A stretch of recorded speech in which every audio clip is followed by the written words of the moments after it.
recompensa y lo que tiene que ver con toma de decisiones. Mi nombre es Livia Sánchez, estoy en la Facultad de Psicología y pues nosotros nos dedicamos en algunas partes a hacer investigación sobre esta área, ¿no?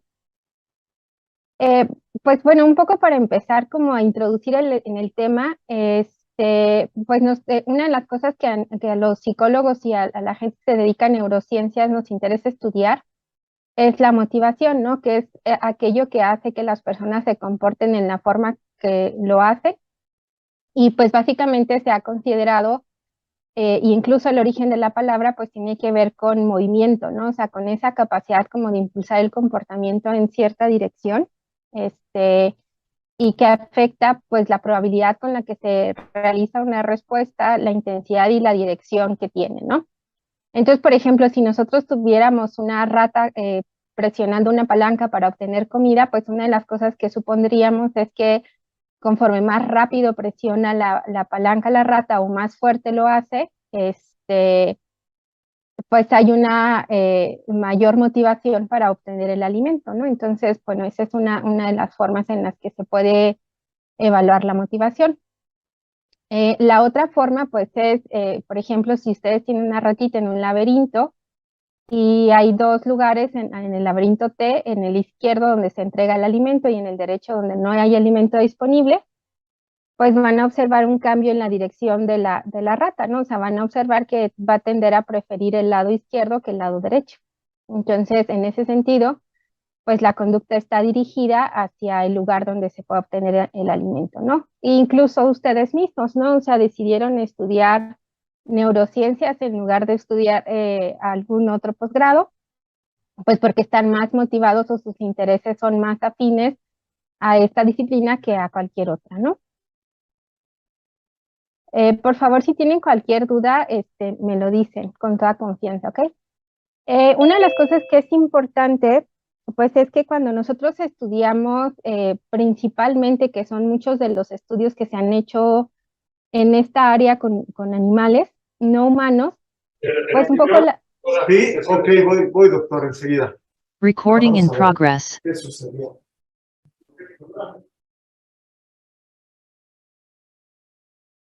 entonces un poco la idea, pues es que hay una diferencia entre lo que entendemos por los sentimientos como ocurren en los seres humanos, o sea, que requieren del lenguaje, el razonamiento y tienen toda una construcción social, ¿no?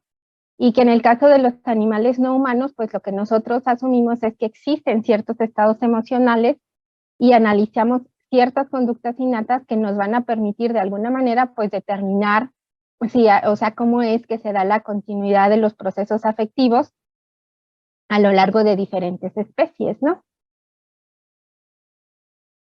Entonces, bueno, existen como ciertos eventos en el ambiente que van a producir estados para los organismos que pueden ser considerados agradables o desagradables y que nosotros nos encargamos de asignarle un valor que es subjetivo, ¿no?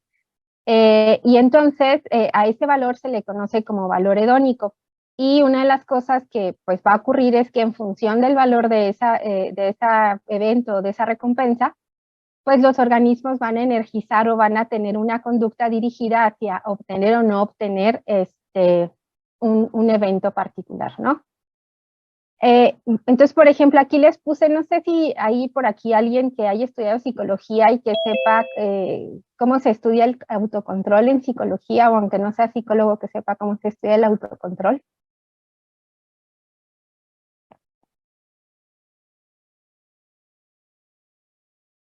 ¿Ni idea?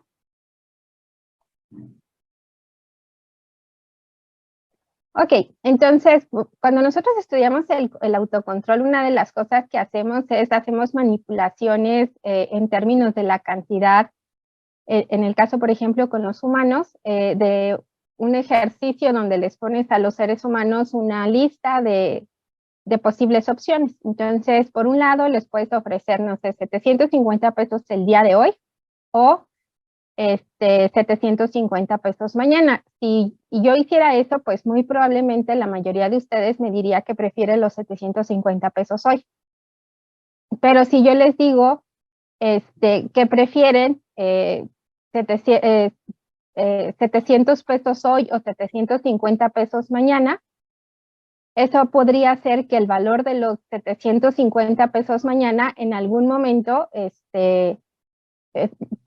sea, que ustedes prefirieran más esperar y luego podrían cambiar a cierta cantidad de dinero el día de hoy. Por ejemplo, si ustedes dicen, no, pues yo prefiero 500 pesos hoy en lugar de 750 pesos en 15 días, pues ahí se está dando una inversión de la preferencia. Ustedes están cambiando de preferir la opción inmediata o la opción demorada a la opción inmediata, ¿no? Entonces eso hace o nos permite estudiar pues el valor subjetivo de la recompensa, y lo que se ha encontrado es conforme aumenta la duración de la demora, es decir, más tiempo tarda en llegar. Perdón. Una pregunta, en la gráfica, en el eje de las Y dice discounted value, ¿a qué se refiere eso?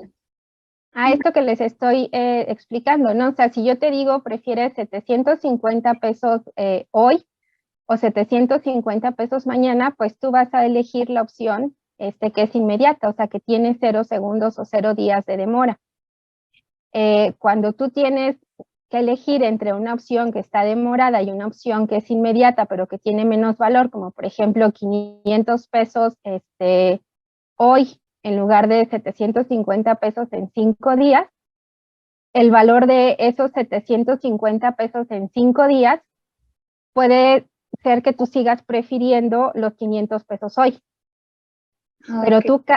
cuando tú cambias o sea, si te digo 200 pesos hoy o 750 pesos en 10 días, pues a lo mejor vas a preferir esperar, y entonces ahí es cuando se va a dar la inversión de la preferencia, y eso nos permite estudiar cómo los seres humanos estamos valuando subjetivamente el valor de esos 750 pesos demorados a lo largo del tiempo. Ok, gracias. Entonces, esto lo que muestra es que existen como diferentes funciones de descuento, en donde se puede observar, por ejemplo, que las personas que son muy impulsivas, pues descuentan muy rápido. O sea, ellas te van a decir, ay, es que yo quiero los 750 pesos hoy, y no importa si son 500, 200, o sea, los prefiero hoy en lugar de tener que esperar. Mientras que las... Perdón, es que entonces ya el que yo no entendió fui yo. Descuento se hace referencia a la cantidad monetaria que se está dando o al valor hedónico. Al valor hedónico, o sea, es el valor subjetivo que tú le estás dando a esas cantidades de dinero en función de su demora a lo largo del tiempo. Ok. ¿Y cómo se obtiene ese número? O sea, Ese número ¿cómo cuantifico el valor hedónico? tú lo cuantificas en el punto, a ver, déjenme ver si los puedo dibujar porque tengo el mouse, entonces no sé si va a quedar. Tú tienes dos opciones, ¿no? Una que es fija y una que va a ir cambiando, por ejemplo, a lo largo del tiempo, ¿no? Entonces, o sea, tú tienes aquí unos 750 que van cambiando en términos del tiempo. O sea, primero ocurren a los 0 días y luego ocurren a los 20 días, ¿no? O sea, si yo te hiciera la pregunta concreta, para ti 750 pesos el día de hoy valen lo mismo que 750 pesos después de 20 días, ¿qué me dirías? Pues supongo que no. Pues no, o sea, no es lo mismo tener el dinero en este momento que tener que esperar por el 20 días. Entonces, si yo estoy teniendo esta opción es fija en el sentido de que siempre se presenta en el día cero, o sea, siempre es la opción inmediata. Pero tú lo que estás cambiando aquí es la cantidad. Entonces tú dices, a ver, aquí sí son 750 versus 750, pues es lo mismo, ¿no? Entonces, pues tú dices, yo los quiero los 750 pesos hoy, pero si te digo estos mañana, pues tú dices, yo los sigo prefiriendo hoy. Y si yo mantengo este valor, pues siempre vas a decir que los quieres hoy. Pero imagínate que lo hago es cambiar aquí la cantidad. Entonces te digo, a ver, ¿tú quieres 750 pesos mañana o 500 pesos hoy?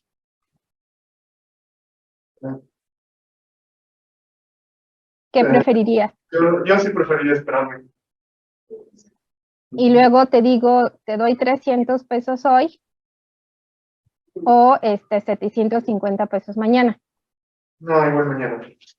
Entonces, ahí, en ese punto, tú sigues prefiriendo esperar hasta mañana, ¿no? Y aquí ya pasó algo que se invirtió tu preferencia, que es de quererlos hoy, cambiaste a preferirlos mañana. ¿Sí me explico? Sí, o sea, indica qué tan apetecible es. Exacto. Entonces, cuando tú tienes este punto se conoce como el punto de indiferencia. Y este punto representa un valor aquí, que es, o sea, que para mí después de 5 días, pues esos 750 pesos valían el equivalente al tenerlos inmediato, pues 300 pesos, ¿no? Estoy inventando, ¿no? Entonces ese es el valor subjetivo, es el valor hedónico, esa es la forma en la que nosotros representamos el entorno y que no necesariamente es una representación idéntica a lo que ocurre físicamente. No sé si eso queda claro. O sea, aquellos, por ejemplo, que se dedican a estudiar cosas de percepción, pues saben que nosotros no representamos los estímulos tal cual ocurren en el ambiente, ¿no? O sea, por ejemplo, el peso de un objeto cambia en función de ciertas leyes y el cambio de nuestra percepción del peso no es lineal, sino sigue una relación diferente. Entonces, un poco lo que estamos haciendo aquí es tratar de entender cómo en los organismos se están representando el valor, en este caso el dinero, pero pues esto se ha hecho con drogas, con alimento en el caso de los animales no humanos, y se ha observado que es un fenómeno bastante generalizado, o sea que los organismos representan el valor de las cosas no en una relación uno a uno, ¿no? Un economista te diría, es que si tú dices que prefieres el valor inmediato o la ganancia inmediata de 300 pesos, en realidad estás perdiendo, porque 750 pesos dentro de 15 días son 750 pesos que tú ganas. Y esa debería de ser tu decisión racional, pero bueno, pues evidentemente nuestras elecciones y decisiones no siempre tienen ese tinte, ¿no? No sé si queda un poco más claro. Sí. ¿Sí queda claro para todos? Sí. Ok, entonces, pues como les decía, o sea, ustedes van a poder, en algunos casos, o sea, si una persona tiene una función de descuento de este tipo, pues lo que está mostrando es que el valor de la recompensa inmediata, pues siempre es preferido, ¿no? O sea, porque descuenta súper rapidísimo y entonces dicen, no, pues yo me quedo con lo que sea, pero sea hoy. Mientras que existen otras personas que pueden tener funciones de descuento mucho menos pues abruptas, ¿no? Como esta que está en color verde, que indica pues que las personas están descontando más lentamente. Y entonces es mucho más probable que estas personas se comporten de lo que se conoce como manera autocontrolada y estas se comporten de forma impulsiva. Entonces, bueno, pues nosotros una de las cosas o de los estudios pues más antiguos que existen en el estudio del valor de la recompensa, pues son estos experimentos de Olds y Miller, son muy clásicos, no sé si alguno de ustedes los conoce y nos pudiera contar un poco sobre ellos. No. ¿Nadie los conoce? ¿Nadie los ha escuchado? No. Bueno, no sé si César nos quiera comentar. Sí, es que no sé si me escuchan bien. Sí, César, sí te escuchas bien. Que creo que es cuando se les coloca un electrodo en el área tegmental ventral o algún área dopaminérgica y la misma ratita se autoestimula y siente una sensación placentera o hedónica. Entonces creo que son los experimentos donde la ratita deja de hacer quizás muchas funciones que normalmente hace solo para estar estimulando esa parte que produce una sensación placentera. No sé si va por ahí. Sí, exacto, es eso. O sea, una de las cosas que se hicieron en este estudio, bueno, fue, se colocaron electrodos en el septum y en el núcleo accumbens y lo que se observó es que lo que se hacía es que cuando la rata presionaba la palanca, eso generaba una estimulación eléctrica en estas áreas. Y eso producía que las ratas empezaran a palanquear pues muy rápido la palanca y obtener eso como reforzador. Entonces, pues una de las cosas que se pensó, pues es que en estas estructuras se encontraba básicamente el núcleo o los núcleos de la recompensa, ¿no? Y entonces, pues eso hizo que se asociara muy fuertemente la dopamina, por ejemplo, con, pues con el hecho de que es como el químico de la recompensa, ¿no? Y en algunos estudios, pues han tratado de demostrar cómo los agonistas y los antagonistas dopaminérgicos, pues pueden afectar las respuestas, ¿no? Aunque la evidencia pues no ha sido muy clara, pues sí se sabe que juegan un papel importante en este tipo de procesos, ¿no? Pero pues básicamente la idea de esto es que la rata se autoestimulaba presionando la palanca y eso pues lo que muestra es que de alguna manera pues estas estructuras sí están relacionadas con las cuestiones de la recompensa, ¿no? Cuando nosotros hablamos de estímulos que tienen como cierto valor, una de las cosas que vamos a considerar es que puede haber como dos tipos de estímulos, ¿no? Unos que son apetitivos. No sé si alguien quiere comentar algo.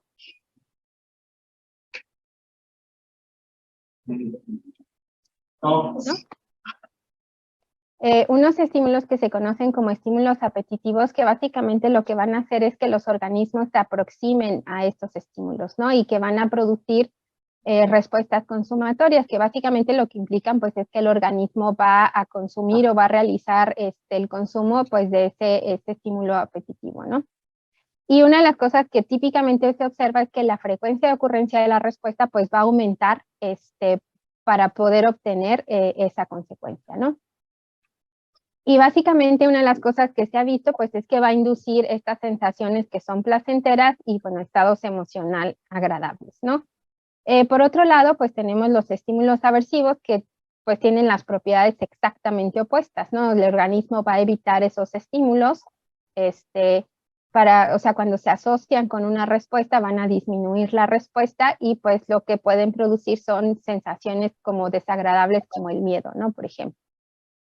Entonces, si yo les preguntara qué clase de estímulos apetitivos conocen, ¿qué me dirían?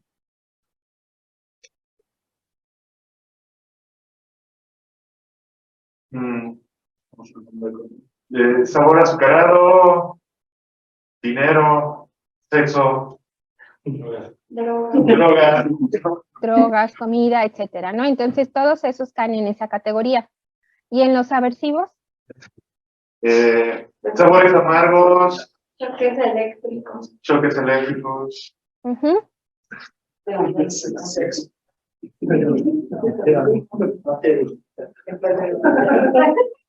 ¿Algún otro? No los alcanzo a escuchar en el instituto, si pueden hablar un poco más fuerte.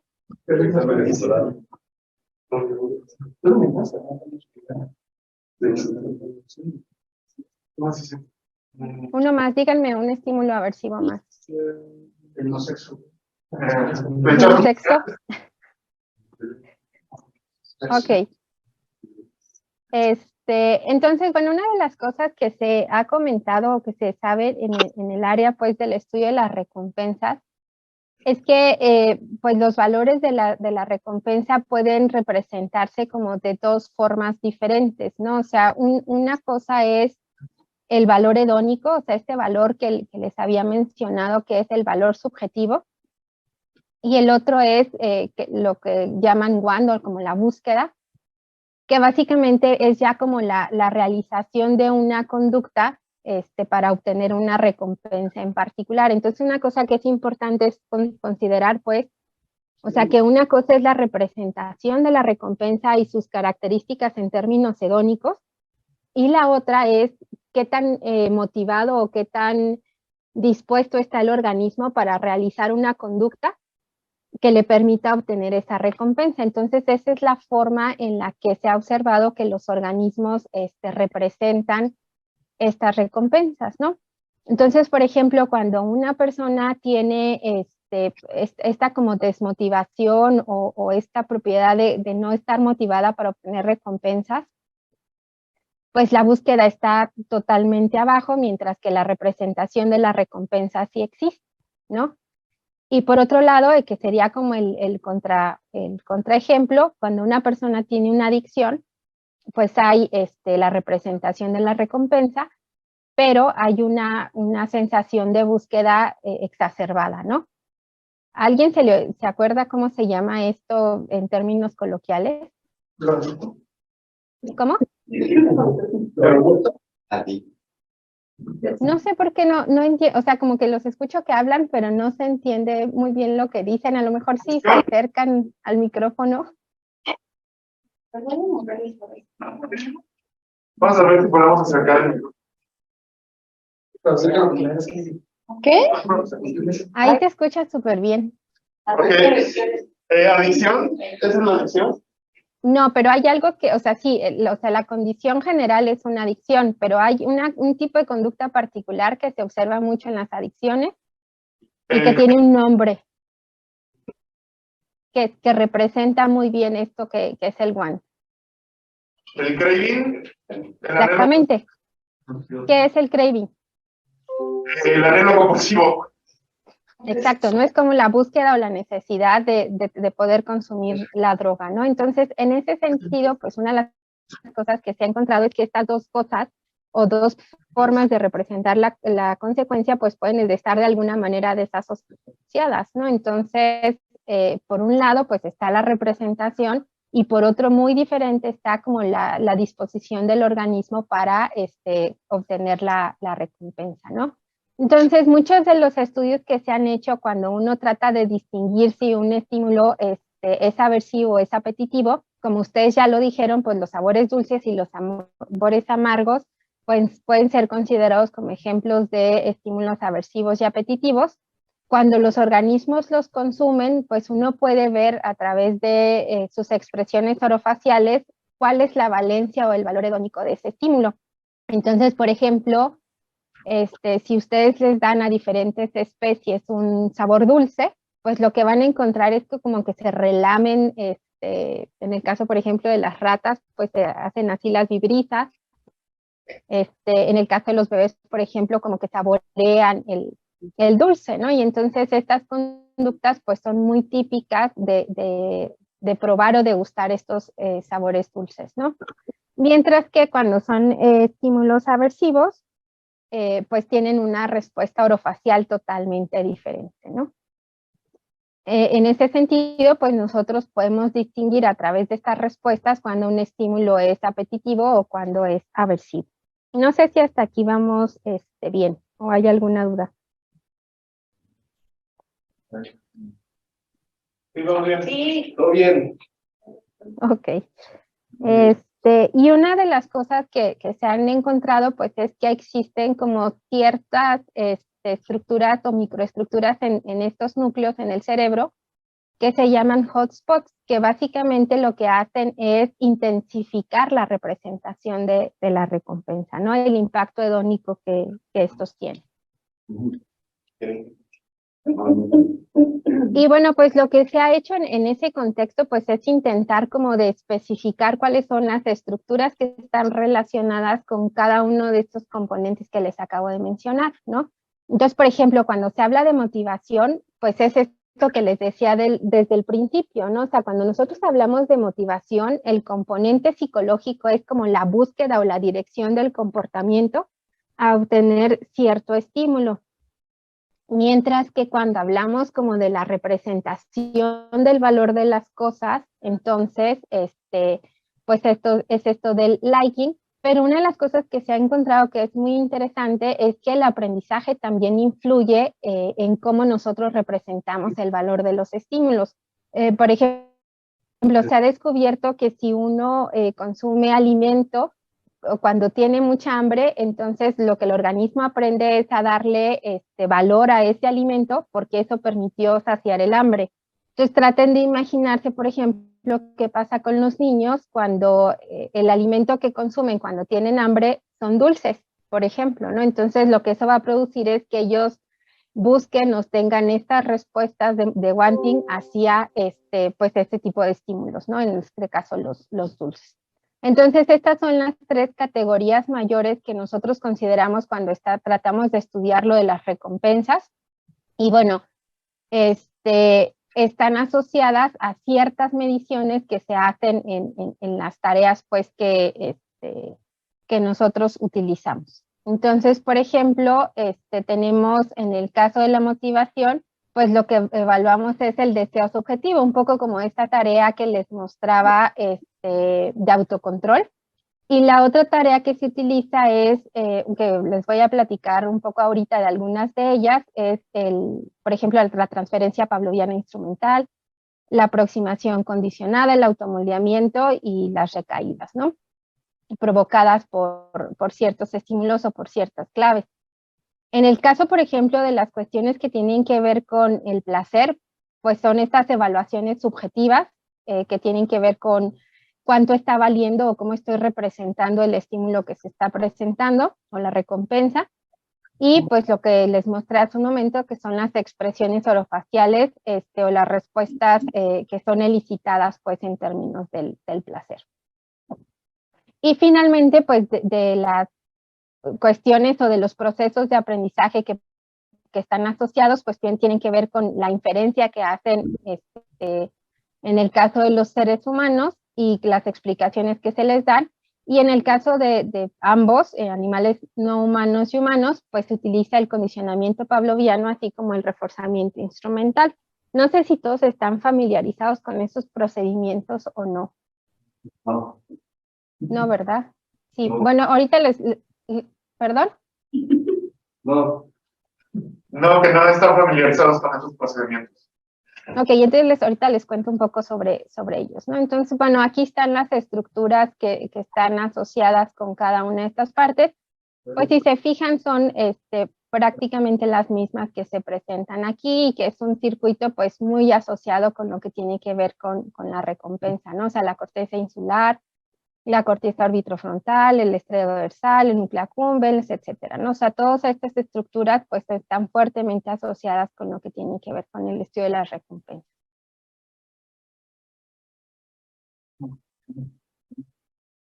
Entonces, bueno, otro de los experimentos clásicos que también tiene que ver con este último elemento que les mostré, que es esta parte del aprendizaje, es este estudio que hizo Schulz en el 97, no sé si alguien de ustedes también es un clásico, lo conoce.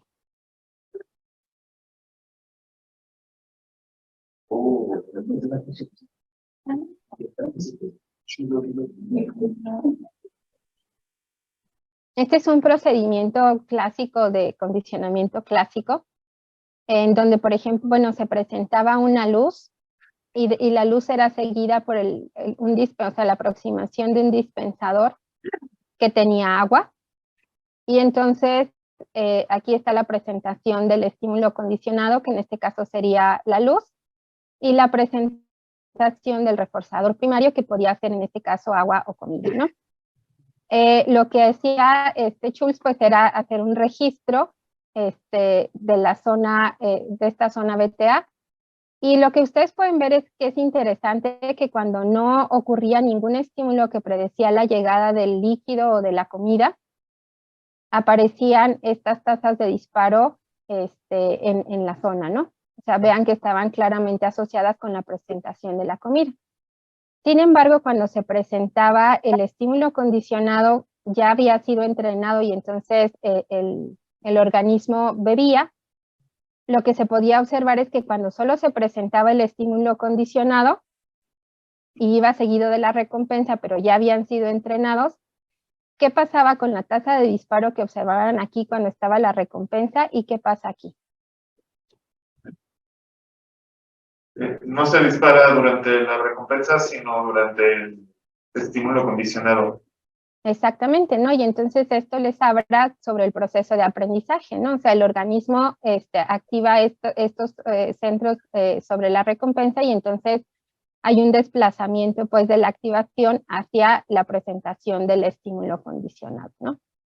Y vean lo que pasa cuando se presenta el estímulo condicionado, pero no ocurre la recompensa, ¿no? O sea, aquí hay como un hueco y bueno, el desplazamiento sigue presente y la respuesta sigue ocurriendo ante el estímulo condicionado. Entonces, después de varios estudios, pues una de las cosas que Schultz comentó, pues fue que hay una cosa que los organismos poseen, que es la capacidad de poder estimar o determinar cuándo un estímulo es un buen predictor de la llegada de una recompensa. Y a eso le llamó reducción en el error de predicción, ¿no? Entonces, esto permite que los organismos puedan anticipar cuándo es que va a llegar la recompensa o cuándo es esperada la recompensa. Y esto implica, pues, que los organismos son capaces al menos de tres cosas, ¿no? Una es que pueden representar todo lo que ocurre a su alrededor, que incluye su propio comportamiento, pero también pueden detectar las relaciones causales que existen entre los eventos del entorno, ¿no? Y que eso obviamente pues también incluye su propio comportamiento, ¿no? Y cómo estas conductas pueden afectar lo que ocurre en el ambiente, ¿no? Y en función de eso, pues van a ajustar su propio comportamiento. Entonces, si ustedes se fijan, esta parte de aquí, esto, es lo que en psicología se utiliza para estudiar estos dos tipos de conducta, ¿no? O sea, cuando cuando hablamos que un organismo representa los eventos del entorno y se ajusta a ellos, hablamos de condicionamiento clásico. Y cuando hablamos de su conducta y de los efectos que ésta produce en el ambiente, entonces hablamos de condicionamiento instrumental, ¿no? Y esos procedimientos pues son ampliamente utilizados tanto en animales humanos como no humanos. No sé si hasta aquí vamos bien.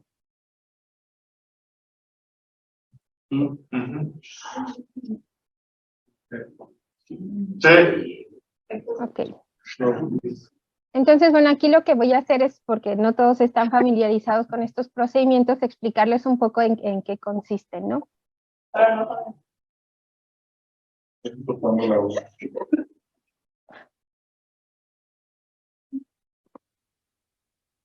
Bueno, entonces, en el caso del condicionamiento clásico, condicionamiento pavloviano, pues lo que se establece es una relación entre un estímulo y la presentación, ya sea de un estímulo apetitivo o de un estímulo aversivo. En el caso, por ejemplo, del condicionamiento apetitivo, pues es comida. En el caso del aversivo, pues puede ser la presentación de un tono que va seguido por la presentación de una descarga, ¿no? En el caso del condicionamiento instrumental, pues lo que se requiere es que el organismo emita una respuesta para obtener como consecuencia, en este caso, alimento, o emitir una respuesta para evitar la presentación de una descarga, ¿no? Entonces aquí les voy a presentar algunos ejemplos sobre estos procedimientos, nada más déjenme entrega de alimento, ¿no? Entonces ahí está el sonido y el animal se aproxima al comedero para consumir el alimento, ¿no? Entonces, en este tipo de preparaciones, una de las cosas que se observa es que cuando los organismos aprenden que el tono predice la comida, empiezan a mostrar unos patrones de conducta que es como sacudir la cabeza, ¿no? Y eso es lo que se conoce como la respuesta condicionada en esta área, ¿no?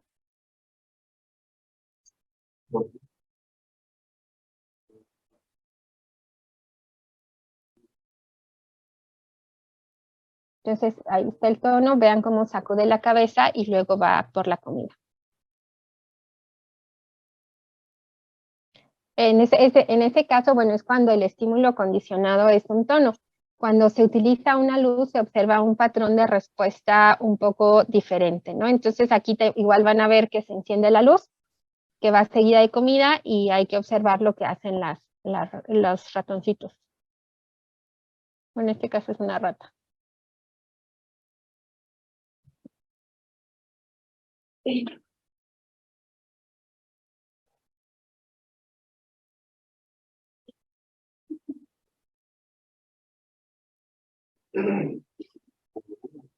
Entonces, en este caso la respuesta es un poco diferente. No sé si me pueden indicar cuál es la respuesta que observan.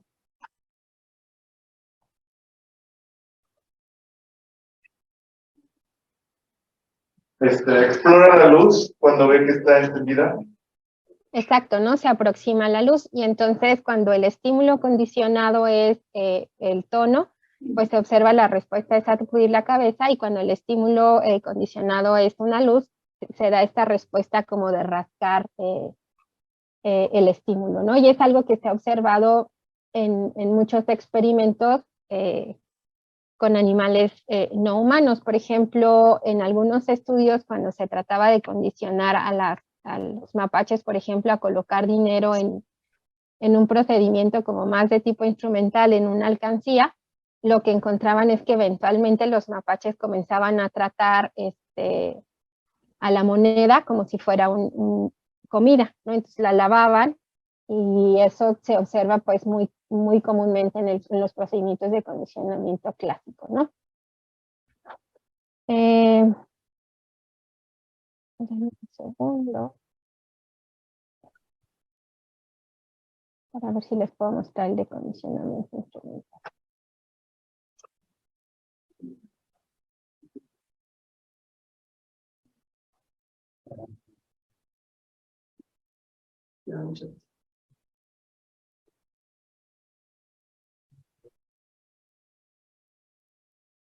En el caso del condicionamiento instrumental, pues lo que les decía es que los sujetos realizan una conducta para obtener una consecuencia, y en este caso son palomas, ¿no?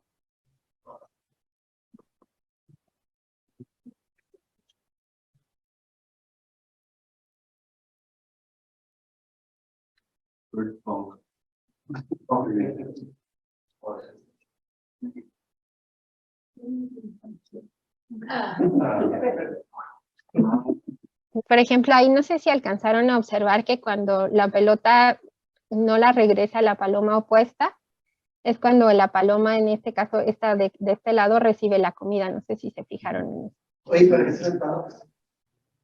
Entonces, en este caso, la respuesta instrumental fue que la paloma hiciera que la otra paloma no pudiera regresarle la pelota, ¿no? Y esa era la respuesta reforzada.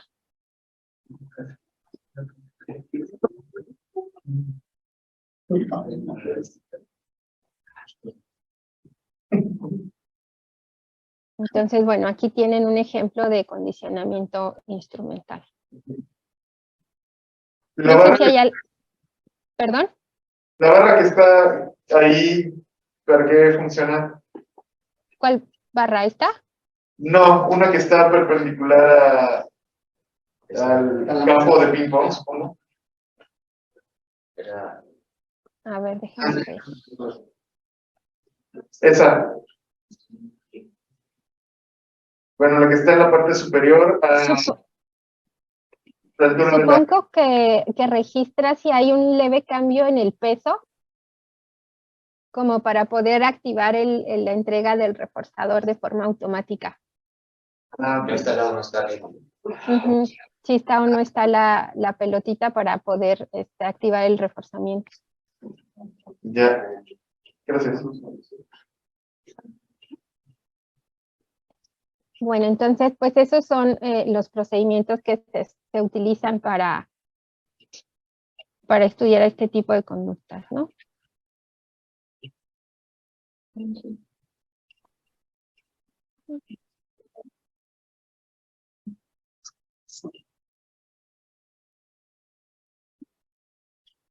No sé si hay alguna duda sobre las diferencias entre el condicionamiento clásico y el instrumental.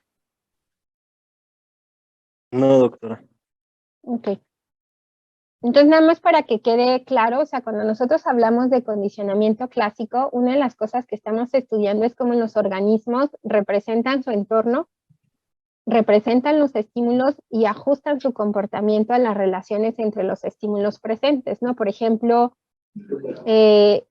si está nublado y es altamente probable que llueva, eso no lo pueden ustedes cambiar, pero sí tienen conductas que pueden ajustarse al que va a llover, ¿no? Entonces llevan un paraguas o llevan un impermeable o no salen de casa, ¿no? Por ejemplo. Y en el caso de la conducta instrumental, sí la conducta, o sea, lo que nosotros hacemos va a determinar que se ocurra o no ocurra la consecuencia, ¿no?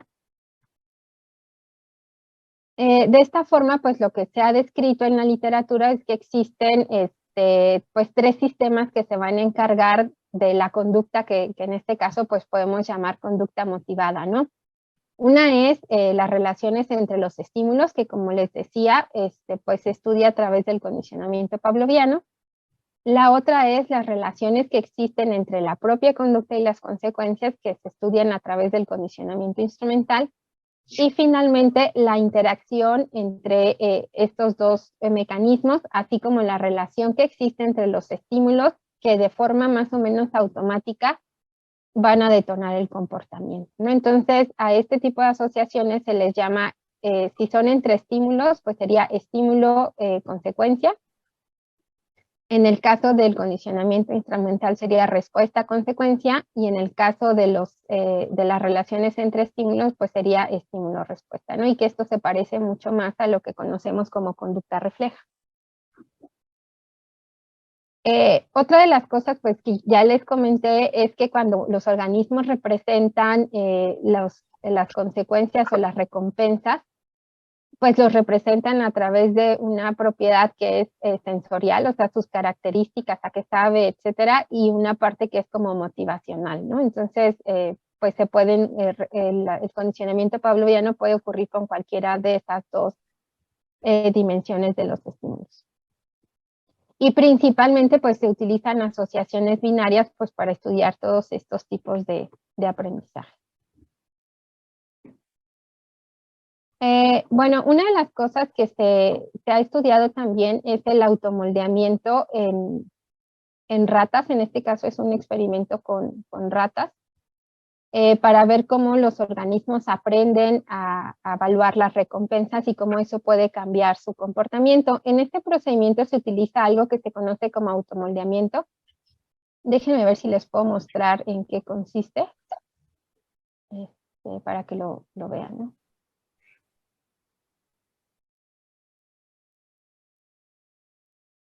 Déjenme saltar el anuncio. Y les voy diciendo aquí lo que van a ver. Bueno, estos estudios se han hecho con palomas y con ratas y ratones. Y es un procedimiento que típicamente se considera de condicionamiento clásico, ¿no? Entonces se presenta una luz que van a ver que aparece de este lado. Y en este lado de la caja se presenta el alimento, ¿no? Entonces vean el comportamiento de la paloma. Acá se enciende la luz.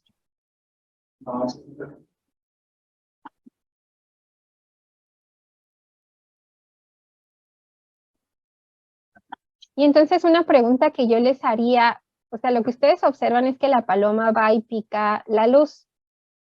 Si el procedimiento de condicionamiento clásico quedó claro, la pregunta sería si ustedes creen que es necesario que la paloma pique la luz. Y creo que alguien tiene una mano levantada por ahí, pero no sé si se está estirando. Es que se está retirando nada más. ¿Te estás estirando nada más? Muy bien. ¿Alguien puede contestar la pregunta? No vimos el video, doctora. Ay, pues me hubieran dicho que no verían el video, a ver. No, se supone que tenemos que ver un video.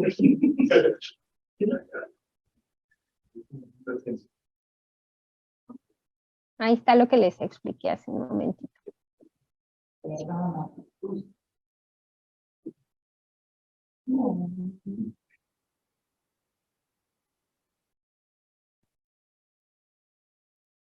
Entonces, la pregunta que yo les hacía, o sea, si ustedes observan, ahora sí lo ven, ¿no? Sí. Es que la paloma va y pica la luz. Y la pregunta que les hago es si es necesario que la paloma pique la luz. Este es un procedimiento de condicionamiento clásico. No, porque no sé que no se prenda, ¿no? ¿Puedes seguir el video? ¿Cómo? ¿Puedes volver a poner el video, por favor? Ujú. Es que mira, ya tiene la comida. Pero esa comida es parte de... No, tiene que sacarla. No, sí, porque está abajo, ¿no? Ahí está la comida abajo. No, pero es que la comida es indispensable cuando toca. Yo no sé eso. No, se cerró. Entonces, la pregunta que les hago es si la paloma tiene que ir y picar la tecla o la luz para poder conseguir la comida. Sí. No. ¿Quién dijo que no? ¿Por qué dijiste que no? No sé, me parece que es comportamiento supersticioso. No creo ¿Por que qué? Estás bien, o sea, lo que estás diciendo es correcto. O sea, ¿por qué te parece que es comportamiento supersticioso? porque ya habíamos visto que es algo que suelen hacer los animales ante un estímulo luminoso, ¿no? Explorar la fuente del estímulo. Como en el caso de las ratas, ¿no? O sea, en el caso de las ratas, la rata se aproximaba a la luz cuando el estímulo condicionado era una luz. ¿Se acuerdan que en este caso yo les dije que en el condicionamiento clásico, pues el sujeto no tiene que responder? O sea, yo no les dije, ustedes producen las nubes y luego las nubes hacen que llueva y entonces ustedes usan un paraguas para no mojarse, ¿no? O sea, les dije, los estímulos ocurren independientemente de su comportamiento y eso va a producir que ustedes generen comportamientos para adaptarse a eso, ¿no? Y entonces, en este caso en particular, pues si la paloma responde o no responde, sobre la tecla da exactamente lo mismo. O sea, la paloma podría perfectamente quedarse sobre el comedero, no responder nunca, no acercarse nunca a este lado, y igual recibiría el alimento, porque el procedimiento de condicionamiento clásico no considera que respondan, pero aún así, pues las palomas van y pican la tecla y luego regresan. Entonces, este procedimiento se conoce como automoldeamiento. Y cuando las palomas tienen un patrón como este, que es ir y manipular o tocar el estímulo, se dice que están mostrando un seguimiento de señales. Y es lo que vamos a ver ahorita como ejemplo. Déjenme ver.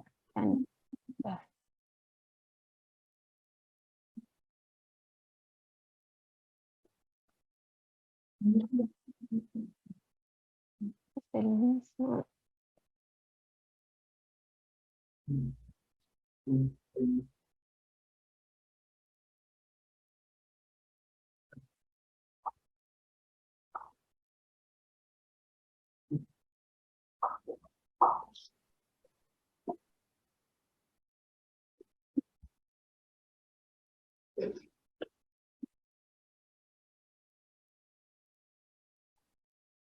Bueno, entonces, en este caso, ahorita les muestro los videos del experimento que les voy a contar.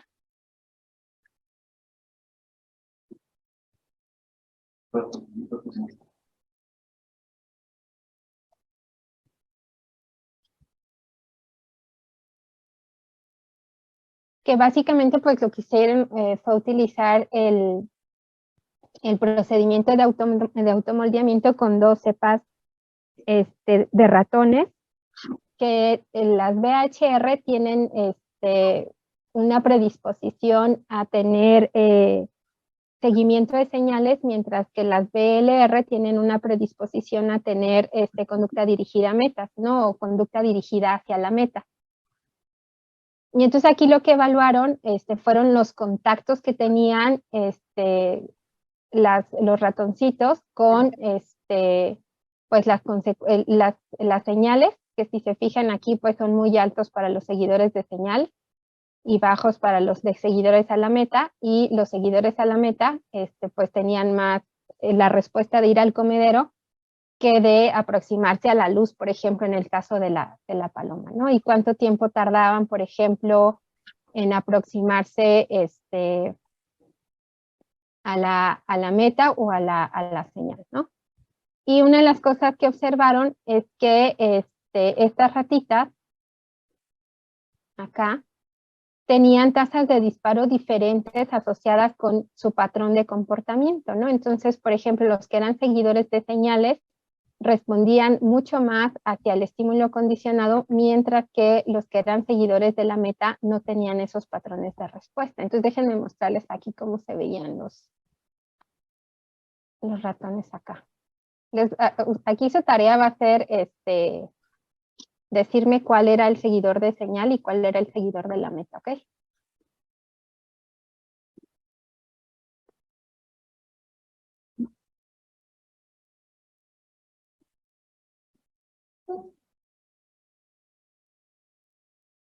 Aquí el estímulo condicionado era la salida de la palanca. No sé si alcanzan a ver cómo sale la palanca. Vean que aquí no está. Y ahí salió, no sé si la alcanzaron a ver. Ese era el estímulo condicionado. Y acá salió la comida.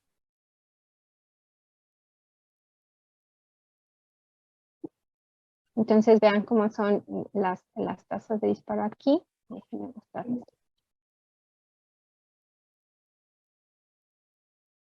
¿Sí lo ven?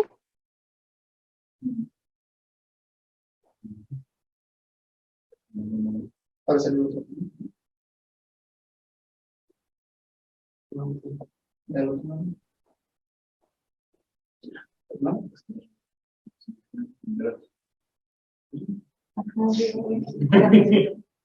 Aquí va de nuevo ¿no?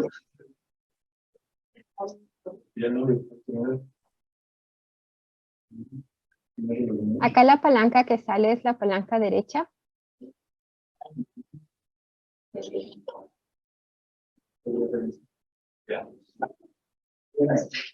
Y la palanca se retrae y la rata come del comedero, ¿no? Y aquí está la tasa de disparo asociada con el alimento, ¿no? Entonces, ¿cuál de las dos dirían que es dirigida a la meta o dirigida al estímulo, a la señal? El primero dirigido a la señal y esta dirigida a la meta.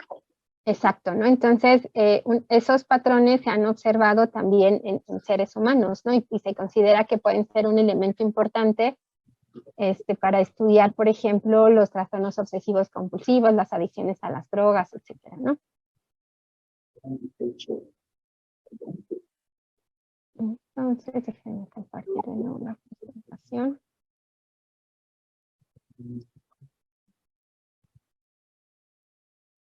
Y bueno, en ese sentido, pues una de las cosas que ha sido importante es que pues, los organismos van a aprender pues en el condicionamiento instrumental pues a relacionar su conducta con las consecuencias que esta produce, ¿no? Acá, por ejemplo, lo que ustedes ven es que los organismos tienen mucha sensibilidad a seguir los estímulos que predicen la llegada de la recompensa, en el caso de los seguidores de señales, pero en los de seguidores de la meta, pues están completamente dirigidos hacia el estímulo, ¿no? Hacia la recompensa que se va a recibir. Y eso es mucho. ¿Ratas qué porcentaje son seguidores del estímulo y qué porcentaje son seguidores de la meta? En este caso, las ratas estaban separadas en cepas que hacían que unas tuvieran más propensión al seguimiento de señales y la otra a la meta. Ya. Y supongo que sí. Esa proporción cambia de cepa en cepa. Sí. Y una de las cosas que se ha encontrado es que sí hay ciertos factores del entorno que pueden hacer que los organismos muestren conducta dirigida a metas o conducta, ahorita les voy a explicar eso, que el seguimiento de señal sería como la conducta habitual y el seguimiento a la meta es lo que se conoce como la conducta dirigida a la meta. Pero si quieren ahorita lo comentamos. Entonces, o sea, ese experimento que les conté, pues era de condicionamiento clásico, pero ahí se observa, o sea, que los animales son sensibles en un caso más hacia la señal y en otros casos más hacia la recompensa, ¿no? Ahora, ¿qué pasa cuando hablamos de condicionamiento instrumental, ¿no? En este caso, pues la conducta va a ser guiada por sus consecuencias Hay una cosa que se conoce como la ley del efecto, que dice que siempre que una conducta vaya seguida de un evento satisfactorio, eso va a tender a producir que esa conducta se repita, ¿no? Y que es lo que ahora se conoce como reforzamiento, ¿no? Pero una de las cosas que se discutía en esa época, cuando Tolman pues hacía investigaciones más como en el ámbito de la cognición, es que los sujetos no necesitaban de la recompensa para aprender, sino que a pesar de no tener una recompensa, los sujetos podían aprender. Entonces, lo que él hacía era colocar a las ratas en un laberinto y medía el porcentaje de errores que cometían a lo largo de diferentes tipos de ensayos o a lo largo de los diferentes ensayos, ¿no? Aquí son del 1 al 17. Pero en este caso tenía 3 grupos. En un grupo, por ejemplo, las ratas nunca eran recompensadas, o sea, se les dejaba explorar el laberinto y nunca recibían una recompensa, mientras que el otro grupo de ratas pues siempre obtenían la recompensa, ¿no? Entonces lo que uno espera es que visiblemente pues va a haber diferencias importantes entre una y otra. En primer lugar, pues que las otras las que no están siendo reforzadas cometen muchos errores, mientras que las que reciben reforzamiento reducen el porcentaje de errores. Pero la pregunta interesante o el grupo interesante para él era qué pasaba si dejaba que las ratas primero exploraran el laberinto y luego las reforzaba por llegar a un cierto lugar o a una cierta posición del laberinto. Y lo que encontraba era un patrón como que era los errores disminuían drásticamente, pero aún incluso tenían muchos menos errores que las ratas que habían sido reforzadas, ¿no? Y entonces, ¿qué les dice esto sobre los procesos de aprendizaje y sobre la necesidad de tener el reforzador para que los organismos aprendan?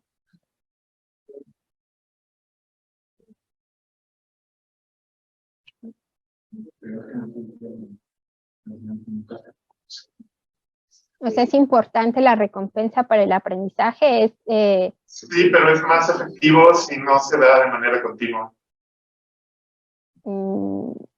A ver, aquí el reforzamiento fue continuo toda esta parte. Aquí no hubo reforzamiento, perdón, y luego de aquí hacia adelante fue continuo. O sea, sí, perdón, lo expliqué mal. El aprendizaje obviamente se está dando en la misma medida para las ratas que están siendo recompensadas a las que nunca fueron recompensadas. Pero si se da una recompensa ocasional, pues la motivación incrementa. Se da una mayor motivación, inclusive que cuando se da la recompensa siempre. Exacto, ¿no? Entonces, aquí lo que ustedes pueden ver es que en realidad, o sea, la recompensa tiene un papel en términos motivacionales, ¿no? Está energizando la conducta para que los sujetos hagan algo para poder obtener la recompensa. Eso es correcto. La otra cosa que es interesante es sobre la diferencia en la ejecución de estos dos grupos, ¿no? O sea, ¿qué me dicen sobre este y este grupo?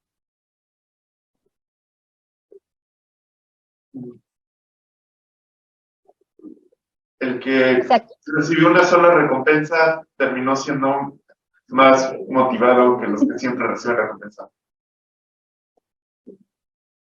¿No?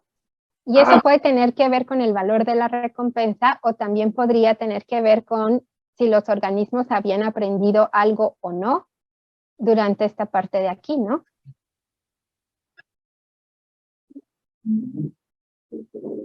O sea, porque si no, déjenme ponerlo así, a lo mejor es más claro. Si nosotros tenemos este punto de inicio para todos los sujetos cuando están aprendiendo sobre el laberinto,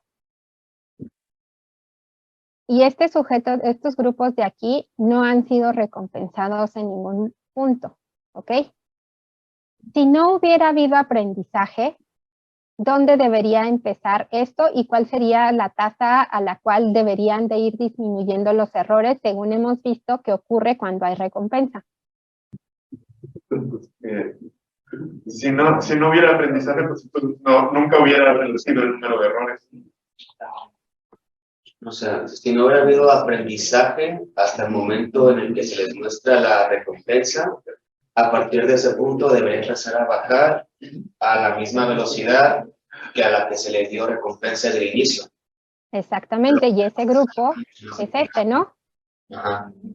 Entonces, esta pendiente de aquí debería de representar o debería ocurrir, voy a tratar de dibujarla más o menos así, ¿no? Pero Sí. eso no pasó. Esto bajó así a toda velocidad, ¿no? Entonces, eso nos dice algo sobre que a pesar de que no había reforzamiento y solamente había conducta exploratoria, los sujetos habían aprendido algo aquí. ¿Sí me explico? ¿O no? Sí. ¿Sí es claro para todos? Una duda. Sí. Siempre me ha llamado la atención esta gráfica porque después, o sea, precisamente eso de que se sobreaprende más o menos después. Entonces siempre me llama la atención el antes de esa gráfica, antes de la recompensa. Ujú. ¿Hay posibilidad de que las condiciones del medio estén como favoreciendo la posibilidad de aprendizaje, así como la restricción o no sé, porque se me hace curioso que como que se potencia y como que haya como si fuera un resorte que se estuviera comprimiendo y de repente sale. Entonces, Ese era exactamente el punto de Tolman, ¿no? O sea, lo que se creía en la época y que era muy interesante porque fue una discusión que hizo que cambiara o sea, la forma en la que se percibe el aprendizaje y tomara un tinte mucho más cognitivo. Era esa diferencia precisamente. En esa época, o sea, lo que decía la ley del efecto es que los sujetos iban a aprender, y déjenme ser un poco más específica para que quede más claro, ¿no? O sea, lo que Thorndike decía es que los estímulos, en este caso la caja problema que él utilizaba para colocar a los gatos, entonces tenían los estímulos, que era toda la caja, quedaban asociados con la respuesta. ¿Cuál era la respuesta? Que el gato tenía que presionar esta palanca para que se abriera este seguro de aquí y cayera la puerta y el gato pudiera salir para obtener comida. Y lo que él decía es que lo que los sujetos aprendían era esa relación y que la comida solo servía para fortalecer esa relación. ¿Ok? Pero eso no es consistente con este resultado de aquí, ¿no? Porque aquí lo que parece que está pasando es que a pesar de que no había reforzamiento, había aprendizaje. Y entonces a esto se le llamó aprendizaje latente, que es una cosa que dice que el aprendizaje ocurre a pesar de que los sujetos no son reforzados. Y se ha observado que sí existen muchas formas a partir de las cuales, aunque no haya reforzamiento, los organismos aprenden a relacionar estímulos neutros, ¿no? Es como si aprendieran que un estímulo neutro va seguido de otro estímulo neutro, ¿no?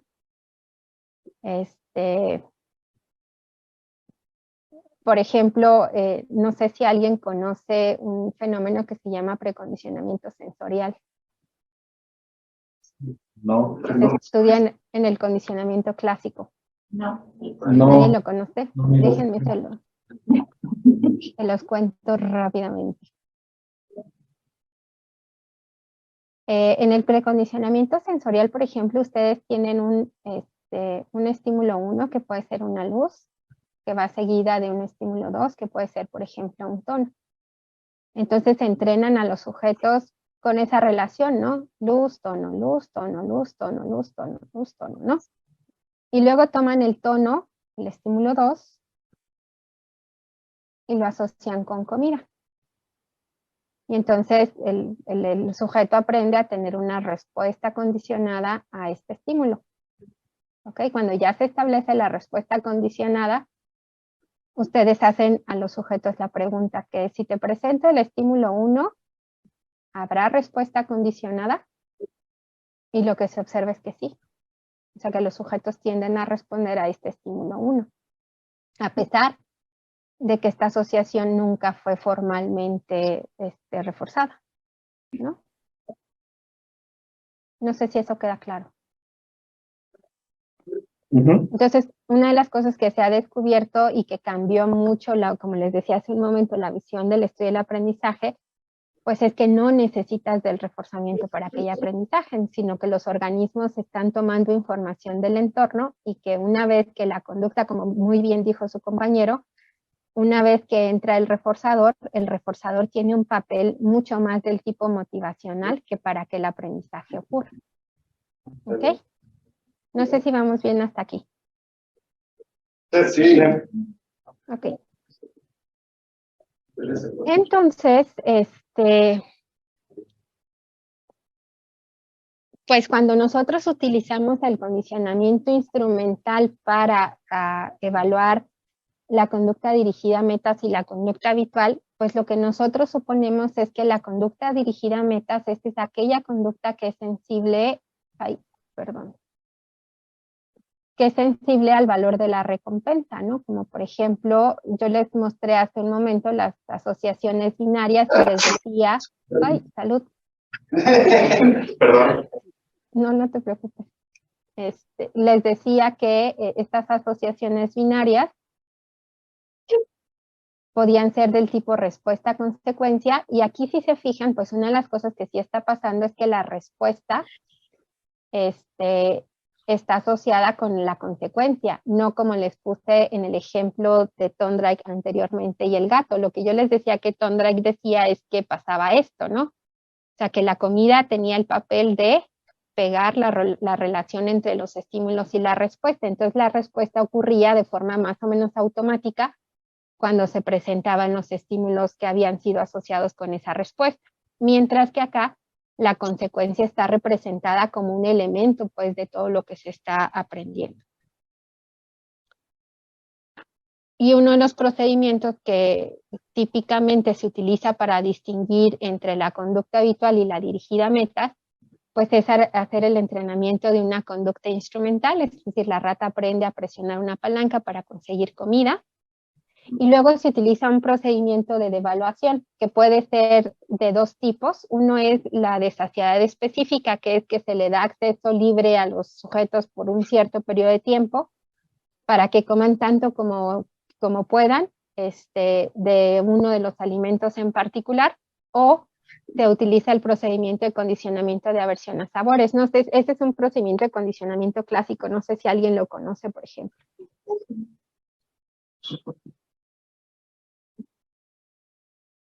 ¿Nadie trabaja con CAS?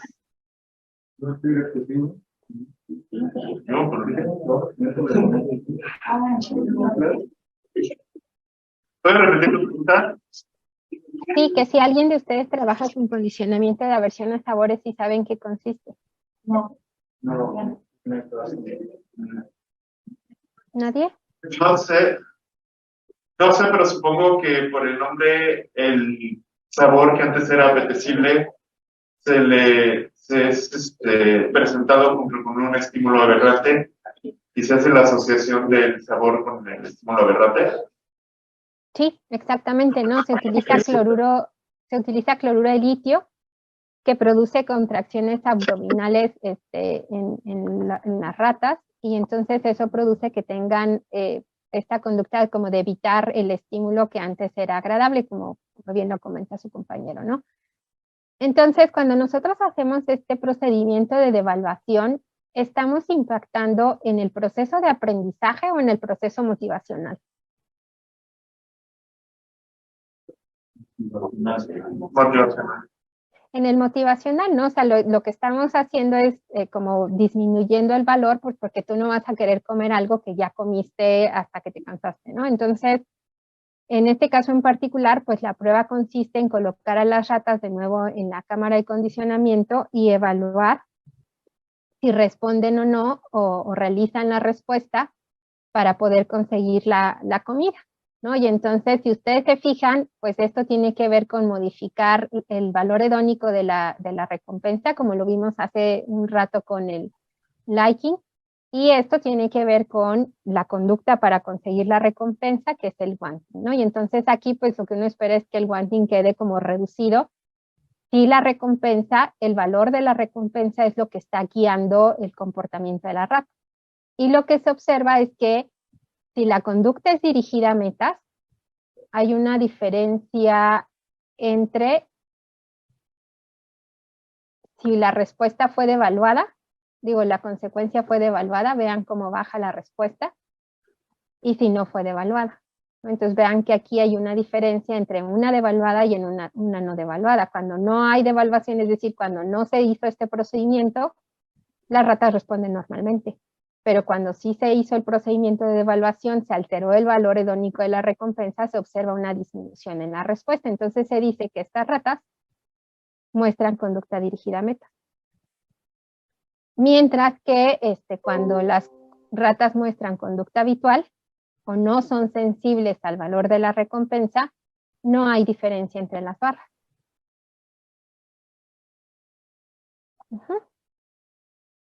¿Sí queda claro? Sí. Entonces vamos a ver si quedó claro. Por ejemplo, cuando esto se estudia con laberintos, no se hacen estos procedimientos de devaluación, sino se hace la pregunta de una forma diferente, ¿no? Ustedes entrenan durante varios ensayos a una rata a girar a la izquierda en este laberinto en cruz para obtener la recompensa, ¿no? Entonces la rata, después de, no sé, 100 ensayos, ya aprendió a girar rápidamente hacia el lado izquierdo para obtener la recompensa. Y entonces lo que ustedes hacen es, ahora en lugar de colocar a la rata en la parte sur del laberinto, la colocan al norte del laberinto. Y entonces preguntan, ¿a qué lado girará la rata? ¿Al lado izquierdo o al lado derecho? ¿Qué piensan que va a pasar? Si no tienen ninguna pista visual del laberinto, yo creo que a la izquierda. Exacto, ¿no? Y entonces si gira a la izquierda, está siendo sensible a la respuesta, que es lo equivalente a tener una conducta habitual, ¿no? Como dice su compañero, si la rata fue sensible a claves que había en el exterior y aprendió sobre la relación de esas claves y la ubicación de la comida, entonces puede tener una respuesta más de lugar, ¿no? Identificar perfectamente la posición donde está la comida y entonces girar, en lugar de la izquierda, girar a la derecha, ¿no? Y eso podría representar más la conducta dirigida.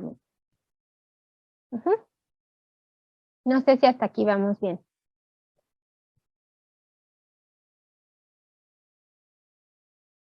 Bueno, voy a suponer que vamos bien.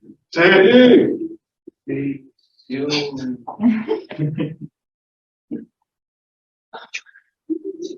Entonces, una de las cosas que se ha hecho también es pues estudiar esto con humanos, ¿no? Y con ratas, y un poco el procedimiento en el caso de los humanos. O sea, aquí tienen el contraste entre un paradigma para animales no humanos y otro para humanos. Y básicamente, pues en el caso de los humanos, por ejemplo, aprenden que en este caso los plátanos, y si presionan la tecla izquierda, van seguidos de cerezas. Son solamente como imágenes que van apareciendo en la pantalla, ¿no? Y aquí, si es una naranja, debe presionar la tecla derecha y esta va seguida de una pera, ¿no? Luego, lo que hacen es que a través de las instrucciones devalúan el valor de la consecuencia, que en este caso eran las cerezas y la pera, y vean cómo aquí pues la que se devaluó fue la pera. O sea, les dicen que van a perder puntos, ¿no? Entonces aquí ganan puntos y aquí pierden puntos cuando es el procedimiento de devaluación. Y luego hacen ensayos como estos que se conocen de go no go, donde lo que tienen que hacer es que si está los plátanos, que es la no devaluada, pues deben observarse las respuestas, mientras que si son las naranjas que sí están devaluadas, pues debería de haber un ensayo, una disminución, perdón, en la ¿no? Y entonces eso, bueno, ahorita lo vamos a comentar. Se ha estudiado con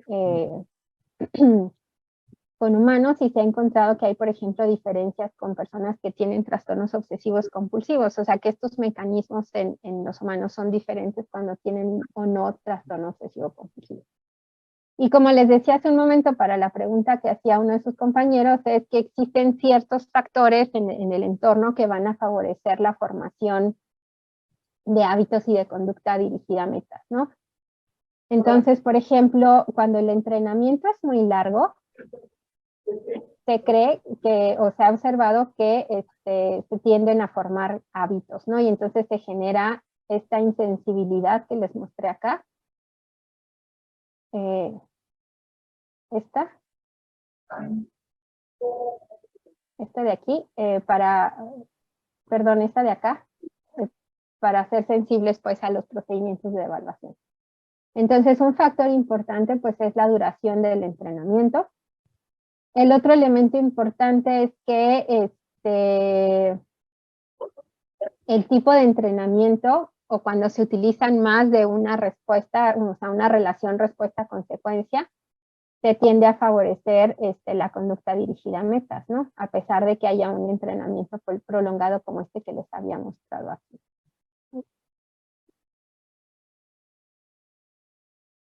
Y finalmente, pues hay una diferencia también en cuestión de la edad, ¿no? O sea, los niños que tienen menos de 3 años tienden a tener más conductas habituales que los niños que son mayores de esa edad, ¿no? No sé si hay dudas o comentarios hasta aquí. Muy bien.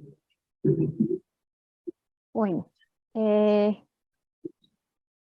entonces, bueno, lo que se ha encontrado en términos de los sustratos neuronales, pues de estas conductas habituales y dirigidas a metas, pues es que hay principalmente 2 estructuras que van a regular estas conductas, ¿no? Entonces, a una se le conoce como el loop asociativo y a la otra se le conoce como el loop sensoriomotor, ¿no? Entonces, la conducta habitual está controlada por el loop sensoriomotor, mientras que la conducta dirigida.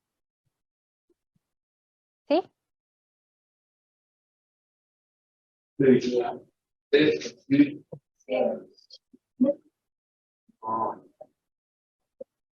La conducta dirigida a metas está más vinculada pues con el loop asociativo, ¿no? Y entonces las estructuras están como a varios niveles y van a determinar si se expresa o no se expresa una conducta habitual o una conducta dirigida a metas. Entonces, por ejemplo, se ha observado que cuando hay inactivaciones del estriado dorsolateral, lo que se puede observar es que la conducta deja de, o sea, una conducta que ya es habitual, vuelve a ser una conducta dirigida a metas, ¿no? O sea, se puede como regresar a tener una conducta dirigida a metas a pesar de que ya se estableció una conducta habitual cuando se inactiva el estriado dorsolateral, ¿no? Y por otro lado, cuando se lesiona el estriado dorsomedial, entonces el efecto es contrario, ¿no? Con un entrenamiento muy pequeñito se observa que será la conducta habitual. Y otra de las cosas que se ha encontrado, pues es que estos 2 loops van a funcionar durante todo el proceso de aprendizaje, ¿ok? Y del proceso de establecimiento de las conductas dirigidas a metas y habituales. Entonces, por ejemplo, en este experimento, pues tenemos algo muy parecido a los que ya les había comentado. O sea, se entrena a los sujetos con un tono, los sujetos arrancan en el laberinto, suena el tono y entonces pueden girar a un lado o al otro para obtener alimento, ¿no? Y entonces aquí la tarea pues implica que los animalitos aprendan a girar en la dirección correcta y el estímulo puede ser un tono como aparece aquí o un estímulo táctil como por ejemplo colocar lijas en el piso y en las paredes, ¿no? Aquí una de las cosas que van a observar es que había 3 etapas de entrenamiento. Y aquí ven el porcentaje de respuestas correctas. La fase A corresponde como la fase temprana, la fase B corresponde a la fase intermedia, donde las ejecuciones entre los 2 grupos eran claramente diferentes, y en la fase C, donde las ejecuciones de los 2 grupos eran idénticas, ¿no? Entonces, lo que yo les decía hace un momento es que, o sea, en esta parte inicial lo que se observa es que las conductas son principalmente de tipo dirigido a metas. Cuando se va haciendo el aumento en el entrenamiento, la conducta tiende a ser más del tipo habitual. Y aquí lo que estamos observando es la diferencia entre si los estímulos fueron auditivos o fueron táctiles, ¿no? Y lo que podemos observar es en este mapa de calor, pues las 3 etapas que les acabo de describir aquí. Aquí tienen otra medida de aprendizaje, que sería el tiempo de la carrera, que es el tiempo que le toman las ratas ir de la caja inicio a la caja meta, y vean cómo el tiempo disminuye. Y entonces aquí lo que tenemos, déjenme ver porque estas no me las aprendí de memoria todas, pero estos serían la línea base, o sea, la BL es la línea base, es como cada uno de los ensayos estandarizados, poniendo en cada momento lo que ocurrió durante el ensayo, ¿no? Entonces, esta sería la línea base, esta sería el periodo de espera antes de que se abra la puerta, cuando se abre la puerta, cuando empieza la actividad de la rata, cuando ya está fuera de la caja de inicio, cuando aparece la clave, que es ya sea el tono o el estímulo táctil, cuando inicia el giro, cuando termina el giro y cuando consigue la meta, ¿no?